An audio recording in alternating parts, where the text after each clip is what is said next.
Hi guys, welcome to Family Life in Almeria, and today we're going to be turning the humble tomato into sun-dried tomatoes. So make sure you subscribe to ensure you get all the notifications through, and we'll continue. Hi guys, so today we are sun-drying tomatoes without the sun. How do you do that? We'll use a dehydrator. So we've been to a market and bought tomatoes. Yes, I know, we've bought tomatoes. We've had problems with the rabbits, obviously, as you're probably aware, but also we had everything growing, so all our tomatoes were growing happily, and again we just used seeds, and we had a frost, and it was an unexpected frost, and it just killed everything. So we've not had any tomatoes this year, so we've had to, like I said, we had to buy them. So anyway, back to it, what we're doing. So sun drying tomatoes. So it's very straightforward and very easy. You've got to get the tomato. You have to cut it into quarters or into eighths. So I'll just show you. So you cut them down like so, and you scoop out the flesh or cut out the flesh inside of the seeds, the juice. That goes there. If that doesn't get wasted, that will go into a sauce, or we might even take out some of the seeds and again reuse the seeds next year to grow some of the tomatoes. So they're being cut now. Cheryl's cutting away, and we have the dehydrating tray. So the dehydrator, I'll show you, is here. So we set it all up. We've not switched it on yet, but you've got your temperature control, so it's going to be at about 63 degrees centigrade. And what we'll do is, once these trays are filled, we'll put some salt on, and the salt will actually give it some flavour, some extra flavour I should say, but also help dry out as well. Now, one of the things we've got to do with cutting fruit like this or vegetables is getting them the same size. It's very important, because it will help for an even dehydration. Dehydration can take many forms, but it can take a while, and it's not an exact science at all.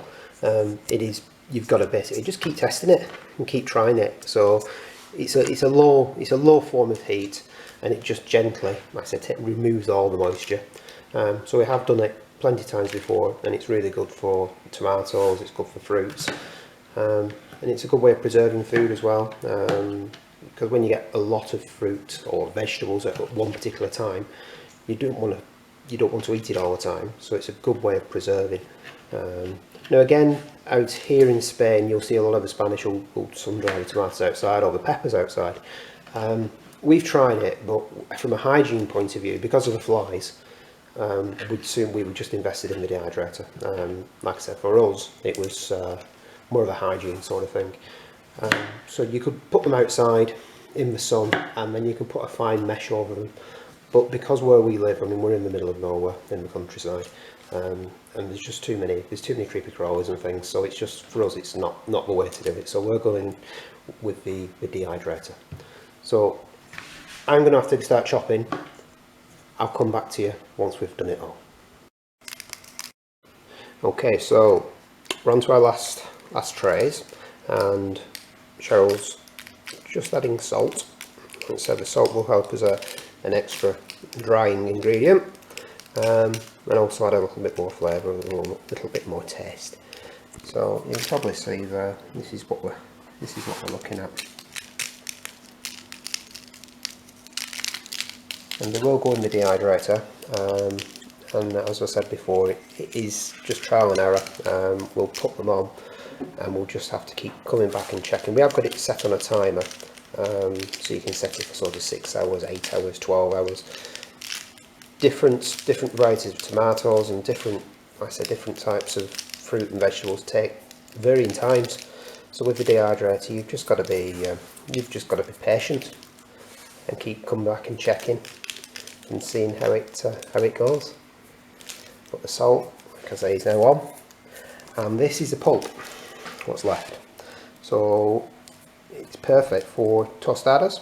So for your morning breakfast, what you get in Spain, turn that into a pulp. So put it in a blitzer or a blender, hand blender, food processor, blitz it up, and then you've got your tostada tomato topping. So again, you could use that.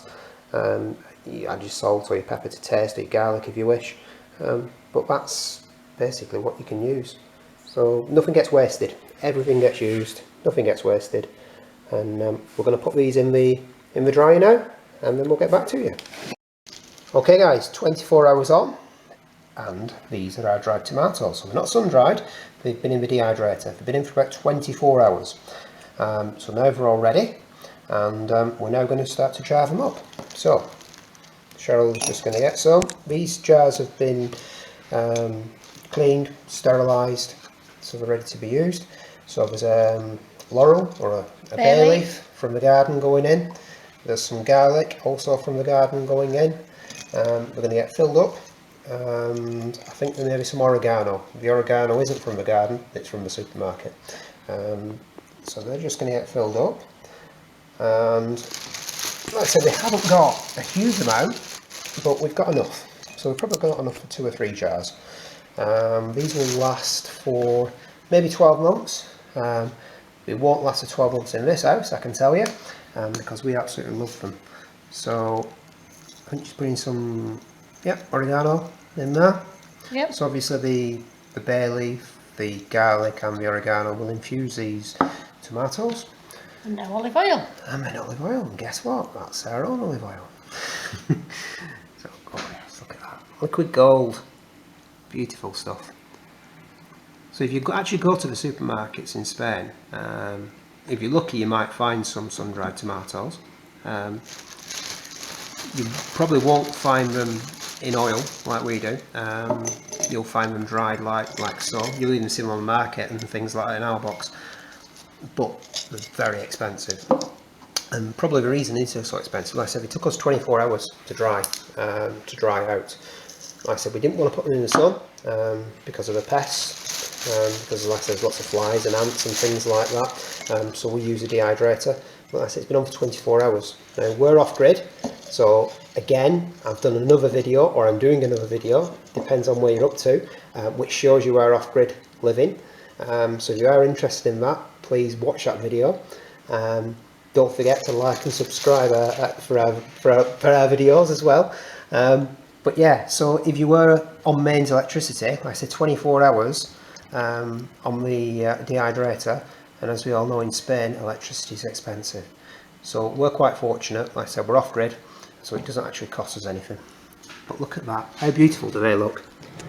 You've got enough for another jar, so the vibrant green from the bay leaf, of the laurel, and then you've got a lovely red. So there we go guys. I think Cheryl's going to continue doing all this, but I'm going to leave it there. Thanks for watching, and that is sun-dried tomatoes or dehydrated tomatoes in Spain.